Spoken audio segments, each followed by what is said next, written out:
وَهُدُوا إِلَى الطَّيِّبِ مِنَ الْقَوْلِ وَهُدُوا إِلَى صِرَاطِ الْحَمِيدِ.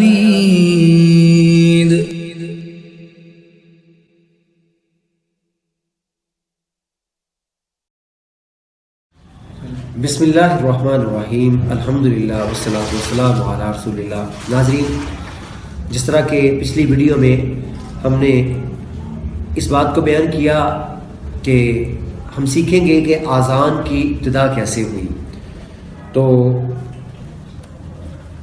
صحیح ابو داؤد کے اندر، دارمی کے اندر، ابن ماجہ کے اندر، ترمذی وغیرہ کے اندر یہ روایت موجود ہے کہ جو مختلف احادیث کا مجموعہ، یعنی کہ صحیح بخاری وغیرہ کے اندر بھی اس حدیث کے شواہد وہ موجود ہیں کہ اذان کی ابتدا جو آج ہم سنتے ہیں اذان وہ کیسے ہوئی. جناب عبداللہ بن زید بن عبد ربی، یہ صحابی رسول ہیں، جو کہتے ہیں کہ نبی علیہ الصلوۃ والسلام نے جب لوگوں کو نماز کا حکم دیا تو اس زمانے کے اندر ابھی اذان نہیں کہی جاتی تھی، تو نبی علیہ الصلوۃ والسلام نے صحابہ کو جمع کیا، اور جمع کرنے کے بعد نبی علیہ الصلوۃ والسلام صحابہ سے پوچھ رہے تھے کہ نماز کے لیے جو ہے وہ لوگوں کو کس طرح بلایا جائے. تو کسی نے کہا کہ ہمیں چاہیے کہ ہم ناقوس بجائیں، جس طرح جو ہے وہ عیسائی ناقوس بجاتے ہیں. تو ناقوس وہ ایک خاص قسم کا جو ہے وہ ایک آلہ ہوتا تھا جس سے اذان جو ہے آواز نکلتی تھی خاص، وہ ان کا جو ہے وہ شعار تھا، نشانی تھی عبادت کی. تو کچھ نے کہا کہ اس طرح کیا جائے، بعض نے کہا کہ نہیں، ہم جو ہے وہ کسی جگہ پر آگ جلا دیتے ہیں، جس طرح مجوسی آگ جلاتے ہیں تو لوگوں کو پتہ چل جائے گا کہ نماز کا وقت ہو گیا. اور بعض نے کہا کہ نہیں، ہم یہودیوں کی طرح جو ہے وہ خاص قسم کی چیز ہے، اس کو بجائیں گے تو لوگوں کو پتہ چل جائے گا کہ جو ہے وہ اس طرح جو ہے وہ نماز کا وقت ہو گیا. تو بہرحال جناب عبداللہ بن زید بن عبد ربی رضی اللہ تعالیٰ عنہ کہتے ہیں کہ میں جو ہے وہ اس مجلس میں موجود تھا. اب یہ ابھی فائنل نہیں ہوا تھا کہ کس طرح جو ہے وہ نماز کے لیے لوگوں کو اکٹھا کیا جائے. تو میں رات کو سویا تو میں نے خواب کے اندر ایک شخص کو دیکھا کہ اس نے ناقور اور جو ہے وہ اس طرح کی ساجے جو ہے وہ پکڑے ہوئے تھے. تو وہ شخص میرے پاس آیا اور میں نے اس سے سوال کیا کہ آپ یہ ناقور مجھے بیچ دیں. تو اس شخص نے مجھ سے پوچھا کہ آپ نے یہ ناقور کیا کرنا ہے. تو جناب عبداللہ بن زید کہتے ہیں کہ میں نے ان سے کہا کہ میں یہ خرید کر جو ہے وہ نبی علیہ الصلوۃ والسلام کو پیش کروں گا، اور لوگ جو ہے وہ اس کی آواز سے جو ہے وہ نماز کے لیے اکٹھے ہوں گے، میرا یہ ذوق ہے. تو اس شخص نے کہا کہ افلا ادلکم علی ما هو خیر من ذالک، کیا میں تجھے ایک ایسی چیز نہ بتاؤں جو اس تمام چیزوں سے بہتر ہے. تو اس شخص نے کہا، جناب عبداللہ بن زید کہتے ہیں کہ میں نے کہا کیوں نہیں، مجھے بتلائیے کہ آپ جو ہے وہ یعنی کہ وہ کون سی ایسی چیز ہے جو نماز کو اکٹھا کرنے کے لیے سب سے بہترین ہے. تو جناب عبداللہ بن زید رضی اللہ تعالیٰ عنہ کہتے ہیں کہ اس شخص نے جو خواب میں مجھے ملا تھا، اس نے جو ہے وہ مجھے اذان کے الفاظ سکھائے. اللہ اکبر. تو کہتے ہیں جب صبح ہوئی تو میں نبی علیہ الصلوۃ والسلام کی خدمت میں حاضر ہوا. میرے دل کے اندر ذوق تھا کہ میں نبی علیہ الصلوۃ والسلام کو بتلاؤں. تو کہتے ہیں کہ نبی علیہ الصلوۃ والسلام موجود تھے، تو میں نے نبی علیہ الصلوۃ والسلام کو جو ہے وہ اپنا خواب بتلایا. تو نبی علیہ السلام نے ارشاد فرمایا، انھا لرؤیا حق انشاءاللہ، آپ نے جو خواب دیکھا ہے وہ اللہ کے فضل سے بالکل حق اور سچ ہے.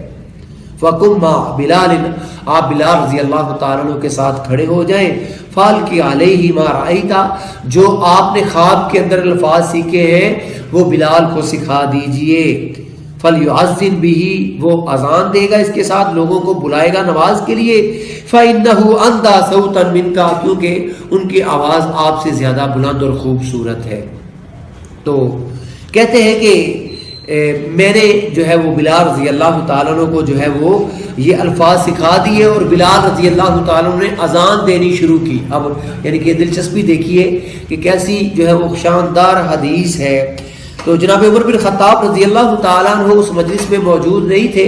انہوں نے جب اذان کی آواز سنی تو وہ جلدی سے جو ہے وہ نبی علیہ الصلوۃ والسلام کے پاس آئے اور کہنے لگے، اللہ کے رسول یہ الفاظ کہاں سے آئے؟ تو جناب نبی علیہ السلام نے جو ہے وہ بیان کیا کہ عبداللہ بن زید رضی اللہ تعالیٰ عنہ نے جو ہے وہ یہ الفاظ سیکھے ہیں، جو ہے وہ خواب کے اندر جو ہے وہ یہ آنے والا آیا اور اس نے جو ہے وہ یہ اذان سکھلائی ہے۔ تو جناب عمر رضی اللہ تعالیٰ فرمانے لگے کہ اللہ کے رسول، یہ جو خواب ہے اسی طرح کی خواب میں نے بھی رات دیکھی ہے۔ تو نبی علیہ السلام نے ارشاد فرمایا فَلِلَّهِ الْحَمْدُ، تمام تر تعریفیں اللہ کے لیے ہیں۔ گویا کہ نبی علیہ السلام نے جو ہے وہ تصدیق فرما دی۔ تو یہ صحابی یعنی کہ اس حدیث سے کئی ایک مسئلے ویسے تو نکلتے ہیں، بنیادی طور پر تو اذان کی ابتدا کس طرح ہوئی وہ ہم نے اللہ کے فضل سے سیکھا، لیکن صحابہ کی عظمت اور صحابہ کی شان بھی ہمیں جو ہے وہ سمجھنی چاہیے کہ صحابہ کرام تھے کہ جن کو خواب کے اندر فرشتے اور جبریل علیہ السلام ملا کرتے تھے، اور وہی کا ایک سلسلہ جو ہے، جس طرح نبی علیہ السلام ایک دفعہ جو ہے وہ نماز پڑھا رہے تھے تو جو ہے وہ رکوع کے بعد آپ نے سمیع اللہ لمن حمیدہ کہا، تو ایک شخص نے جو ہے وہ بلند آواز سے ربنا لک الحمد حمدا کثیرا طیبا مبارکا فی یہ الفاظ کہے۔ تو نبی علیہ السلام نے بعد میں پوچھا یہ الفاظ کس نے کہے ہیں؟ تو جو ہے وہ صحابی نے کہا کہ اللہ کے رسول میں نے کہے۔ تو نبی علیہ السلام نے ارشاد فرمایا کہ میں نے 30 سے زیادہ فرشتوں کو دیکھا کہ وہ ان الفاظ کو لکھنے میں جلدی کر رہے تھے۔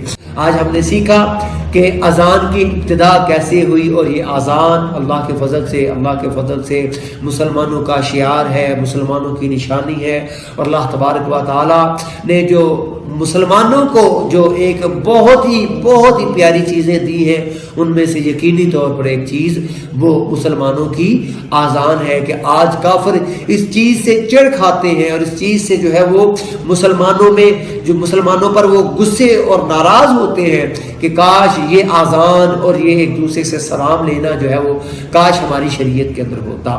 تو اللہ تبارک و تعالیٰ کا ہمیں شکر ادا کرنا چاہیے کہ اس طرح کی احادیث اور اس طرح کے چیزیں اللہ کے فضل سے آج موجود ہیں کہ جس سے ہم سیکھ رہے ہیں۔ ھذا ما عندی وما علی الا البلاغ المبین۔ جزاکم اللہ خیر۔ توحید کی امانت سینوں میں ہے ہمارے، آسان نہیں مٹانا نام و نشان ہمارا۔